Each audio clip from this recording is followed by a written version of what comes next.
আমরা বিক্ষোভ দেখাচ্ছি আমাদের এই জায়গাটায় সমীর সর্দার অবিলম্বে সমীর সর্দার এখানে এসে দখল করতে চাইছে। আমরা দখল করতে দেব না। আমাদের হরিবাসর ভক্ত সেবার জন্য আমাদের এটা জায়গাটা দরকার। সমীর সর্দার কি কোনো সমীর সর্দার আছে নেতা আর দেবব্রত আছে, সেখানে মনিকারা আছে। আজকে আমরা নদীর চর কেন ঘেরবে সমীর সর্দার? সমীর সর্দারের এখানে বাবার বাড়ি বাবার সম্পত্তি আছে, অথচ আমাদের এখানে এসে নদীর চর ঘেরছে। কেন ঘেরবে? সমীর সর্দার ঘিরে মানে চর বিক্রি করবে হরিবাসর থেকে নিয়ে।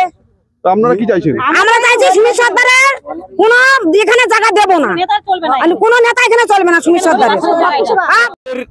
ব্যবসায়ী বৃন্দ এবং গ্রামবাসী বৃন্দ, আপনারা দেখতে পাচ্ছেন যে এই যে জায়গাটা দীপালি গায়েন প্রধান তার আমলে এখানে এনআরজিএস এর কাজ হয়ে এই জায়গাটা আমাদের হরিসভা কমিটিকে দান করে যায়। সমীর সর্দার শিবু হাজরার নেতৃত্বে তিনি, আপনারা জানেন, একসময় প্রভাবশালী মানুষকে মানতেন না, গায়ে ধরে তিনি এখানে ভোট করতেন। সেই সময় এখানে সেই রিংবাদ বা হটিয়ে দিয়ে এই জায়গা দখল করে তারা বিক্রি করতে চায়।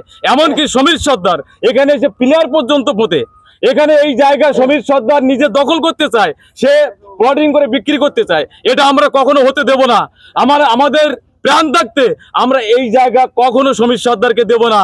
একজন টিএমসির তোলাবাজ নেতা কি করে এই জায়গা দখল করে? সে তো পঞ্চায়েত মেম্বার।